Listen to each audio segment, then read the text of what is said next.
My name is Jay Sugarman, and I want to welcome you to Innovation Showcase. The main purpose of this ongoing series is to inform viewers about exciting innovations and creative individuals across the fields of business, science, technology, education, and the arts. Today, we're learning about historic New England, the nation's oldest and largest regional preservation organization, whose mission extends far beyond historic homes to preserving the rich stories, artifacts, and cultural heritage that define New England. This year marks an exciting new chapter for the organization with the opening of the historic New England Center in Haverhill. The centerpiece of this exciting new venture is the inaugural exhibition, Shoe Stories Past, Present, Future.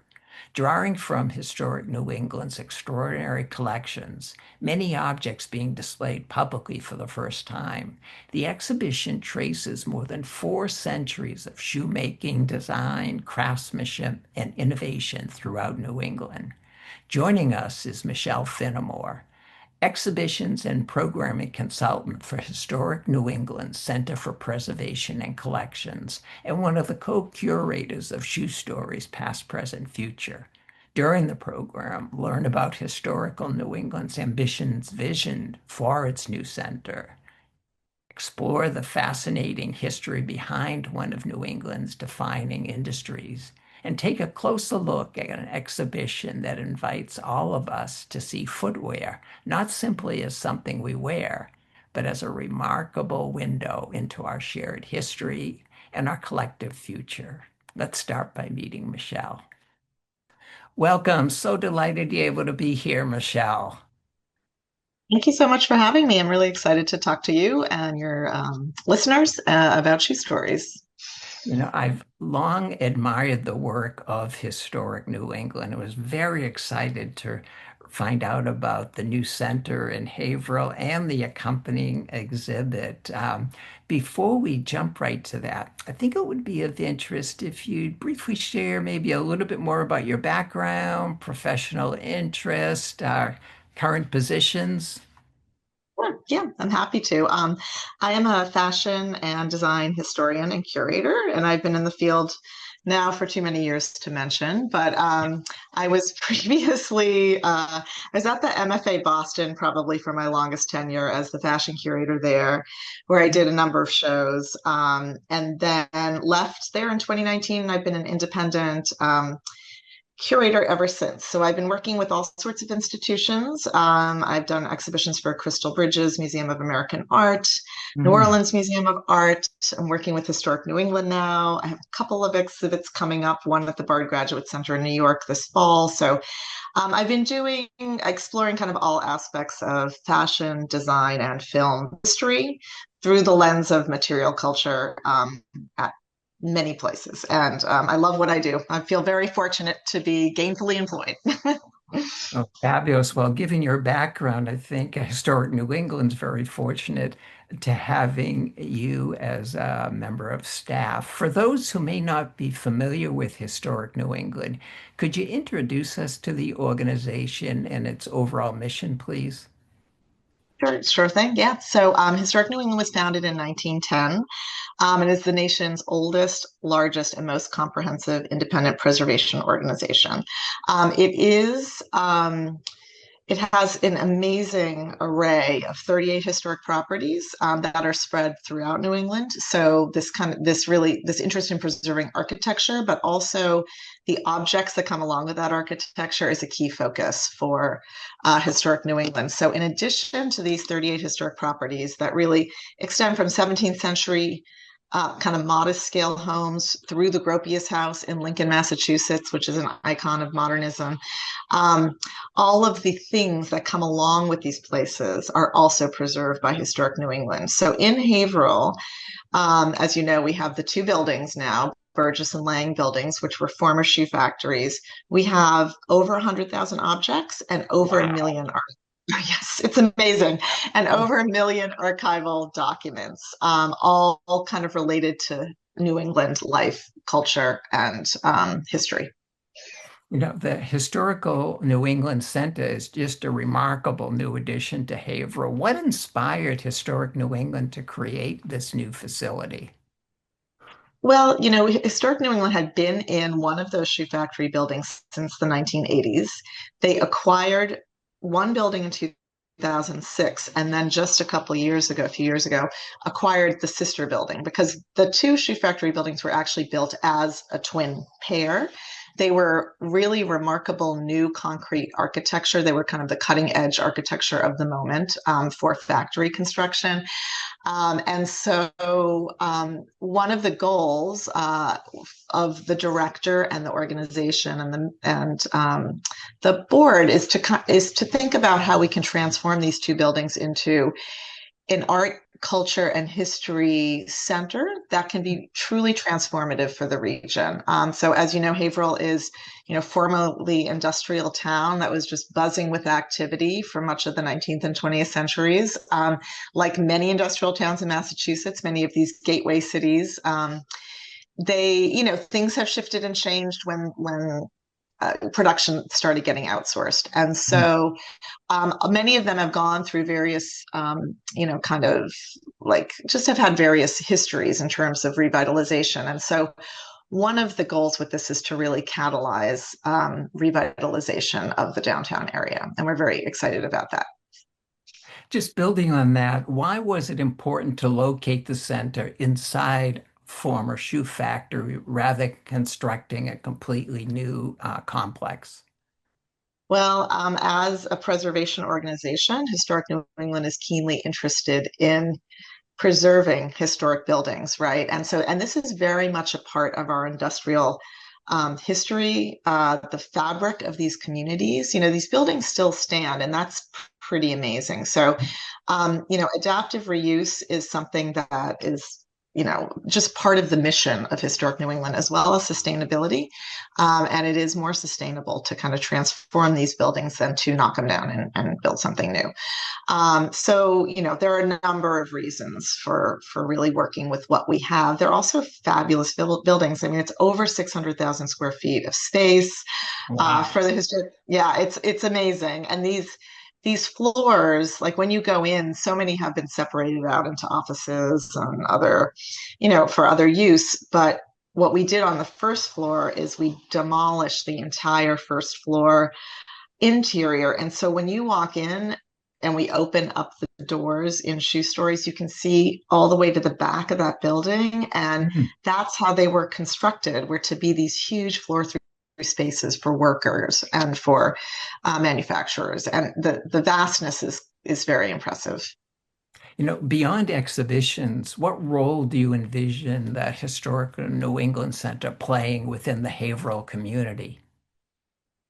Really, the goal is to make it an epicenter of cultural conversation, of dialogue, of bringing community together.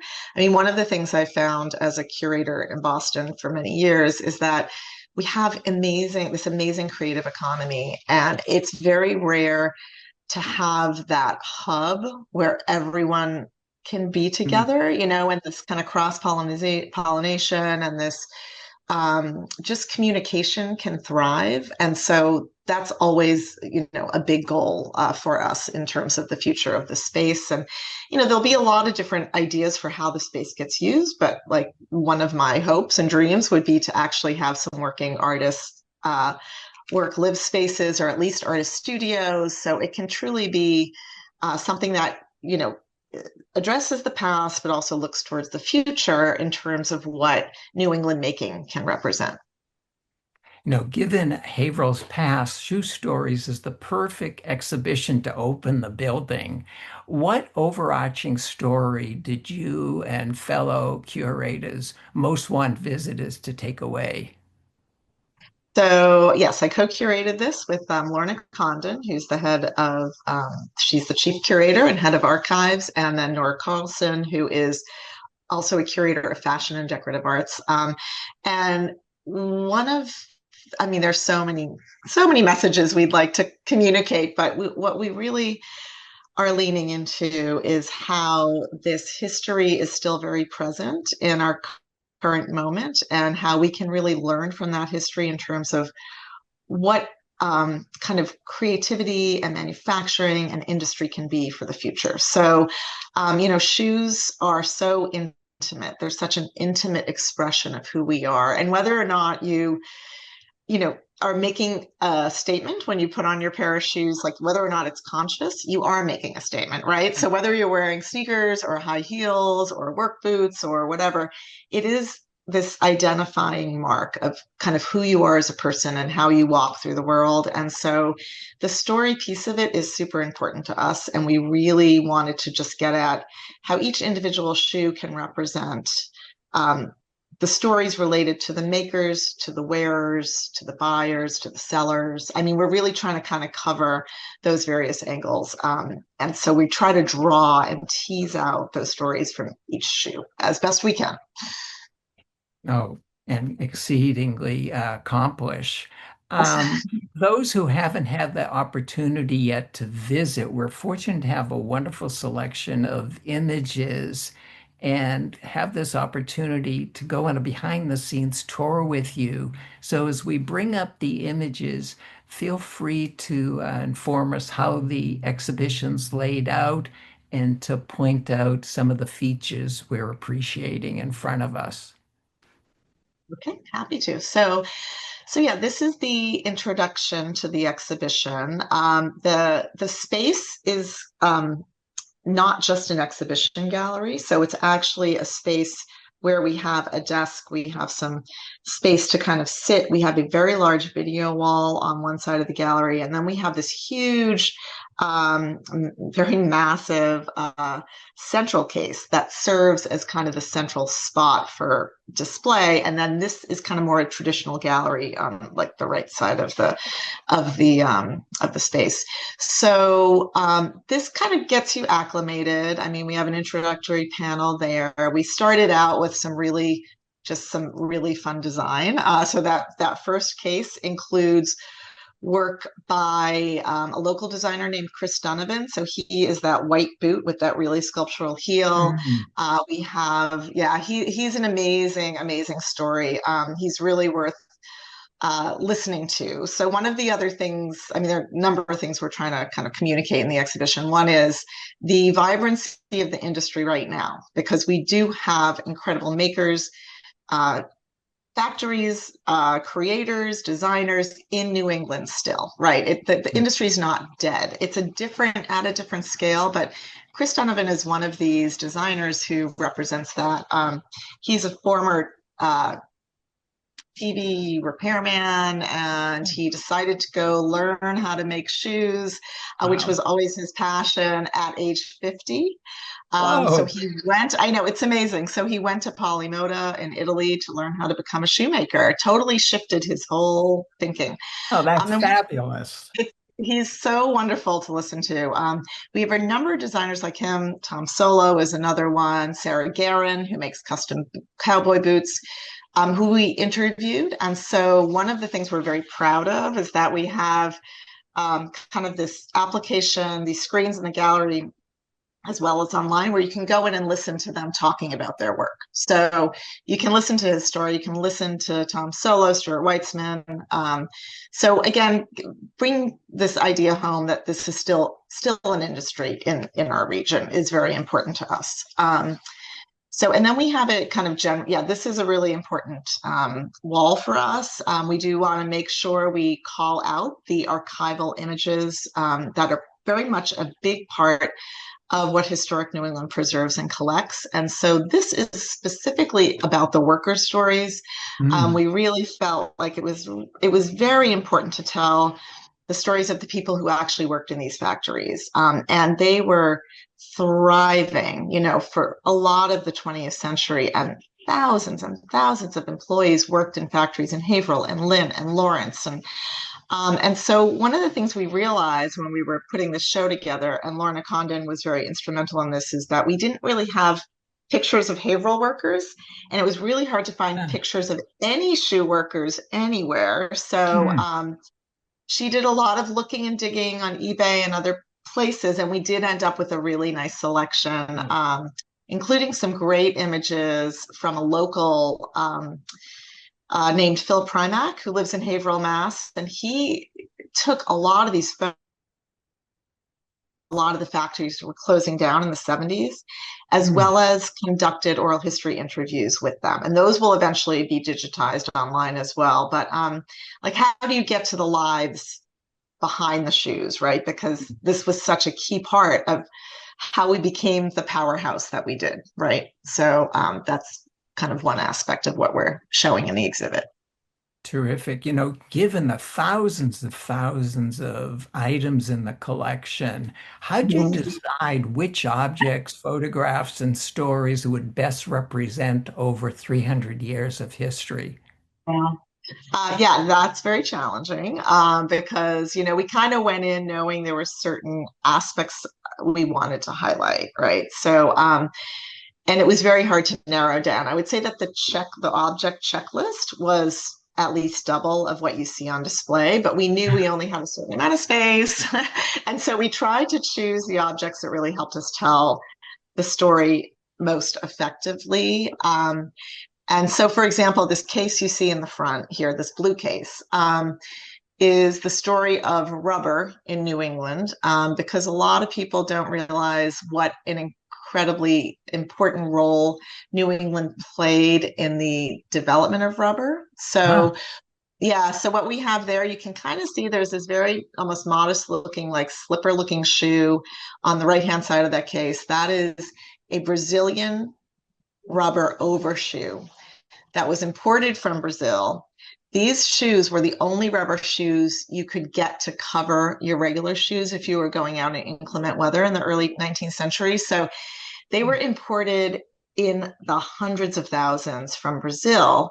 And what's fascinating is that they actually have these indigenous designs kind of printed into them, which is pretty amazing when you think about all these New Englanders walking around with these rubbers, with Yeah. these indigenous designs on them.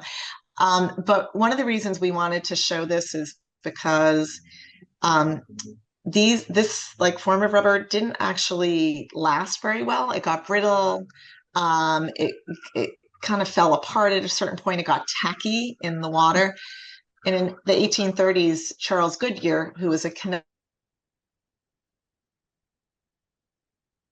which completely changed the whole industry because vulcanized rubber is basically you add sulfur to the rubber and then it becomes malleable, it's long lasting, it can be fully waterproof, and that totally changed everything. So rubber shoes and the sneaker industry, which is still alive and well in New England, like that rubber sole was so key to that success, right? So these are the kinds of things that we're trying to kind of get across in the show, and also like really focus on New England innovation, which is a very key part of this too.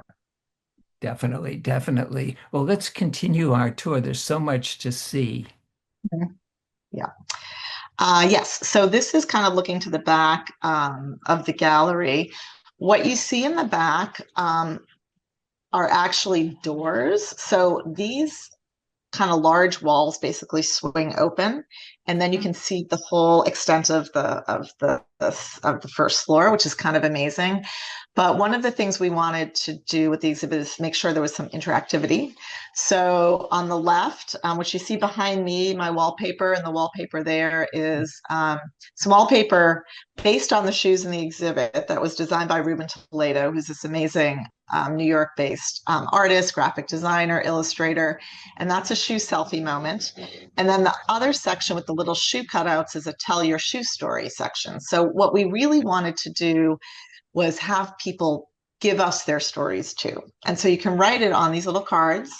You hang them up. We're collecting them and we're going to be loading them onto the website so you can actually read everyone's shoe stories. And they're really like charming and wonderful. And people like have favorite stories about a pair of shoes they own, or they talk about how they love that shoes don't have a size and like everybody can make a statement with their shoes. So it's just a really fabulous collection of stories.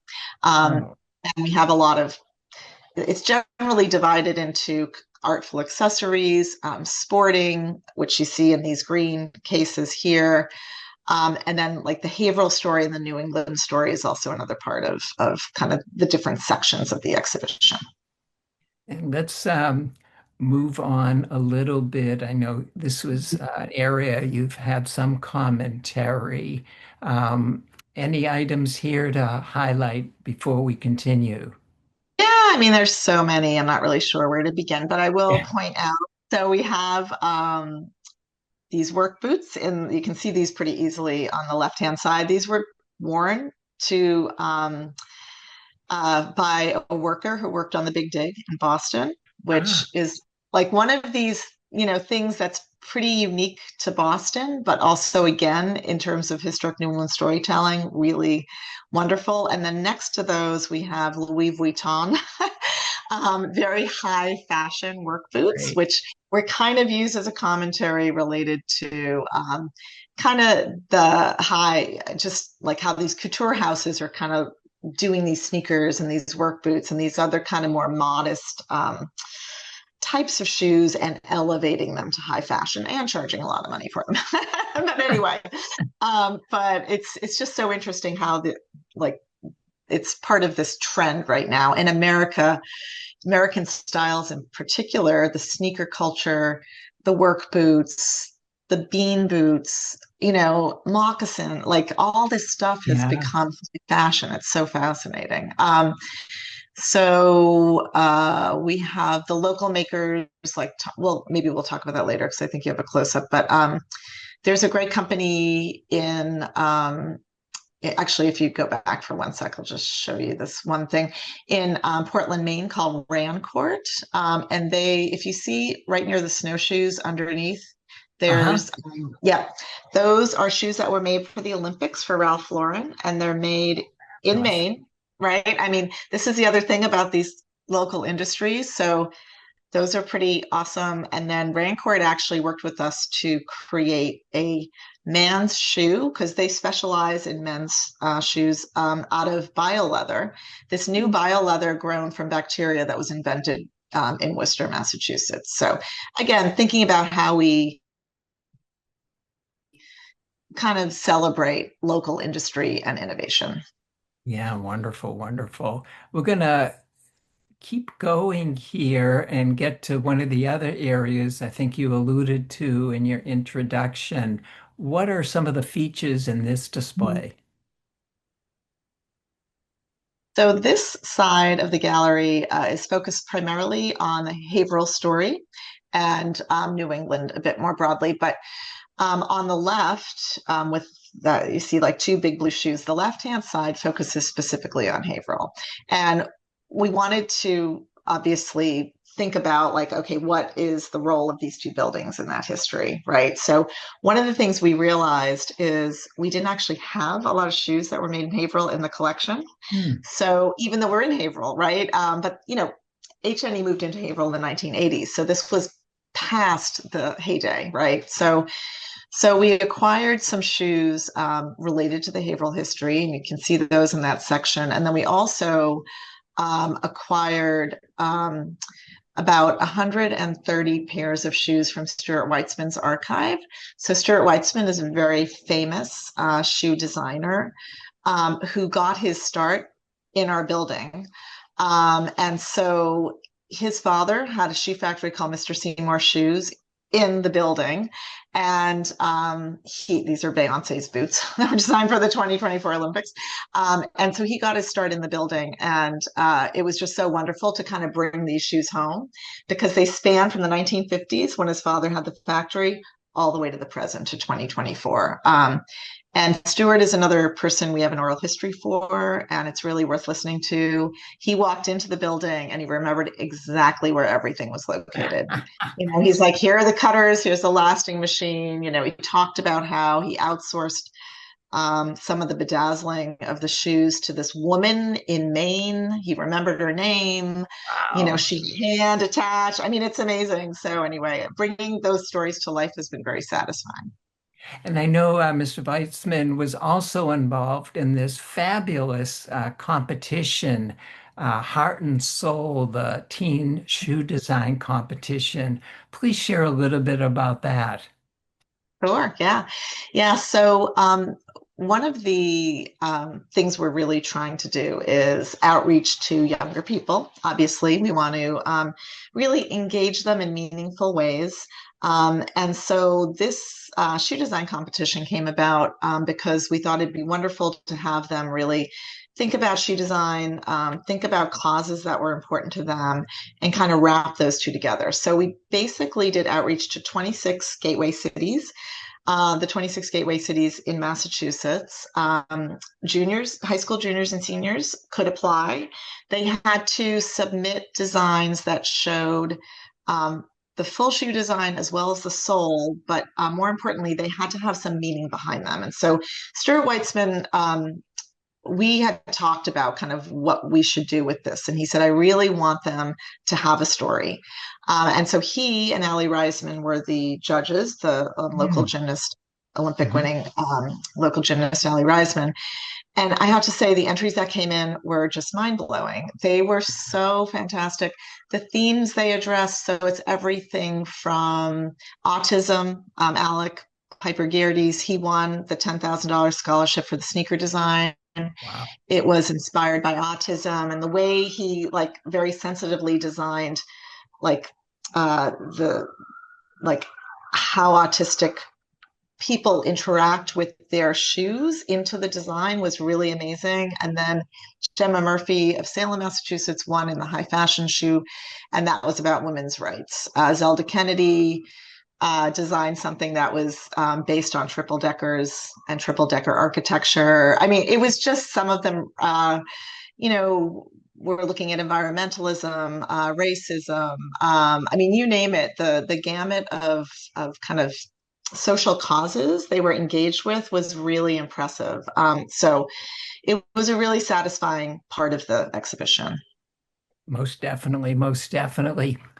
Michelle, in closing, after visitors walk through shoe stories, what do you hope they take with them as they reflect back on that experience? I hope that they take with them that you can wear shoes, but you can never really know the full story. So, look at your pair of shoes and think about all the hands, all the makers, all the designers, all the stories that are embedded in those shoes. And I just hope it opens people's eyes to the nuance of what it actually takes to kind of make that shoe that you very casually put on your foot. Mhm. And just finally, in addition to exhibitions, can you just Mhm. give us a little sense of other opportunities, other visions for the new Mhm. center going forward? Yeah, for sure. I mean, Shoe Stories is open for a full year, so we'll be going through next summer. Mm. And we'll have programs running the extent of the year. So definitely check back on the website. We're going to have a sneaker design workshop for kids. Oh, We're going great. to have speakers coming in. We have a fabulous summit that happens every November. That's a 2-day summit that's going to be this year at the Cabot Cinema, and it's 2 days of talk of the subject about architecture. It's not just buildings, it's objects, it's people engaged with preservation. So there's a lot going on. We have a lot planned for the next year, and we've got another show coming up for the next round. So we can talk about Wonderful. that when it's finalized. Yeah. Look forward to that. Well, we'll be sure to put contact information in the credits. Yeah. But unfortunately for now, Michelle, we've run out of time. Want to thank you again so much for taking time to be there and Mhm. want to end just by wishing you continued success with future endeavors. Hey, thank you so much. It was wonderful to be here. I appreciate it. Also want to thank those of you watching for joining us and hope you'll be able to tune in next time.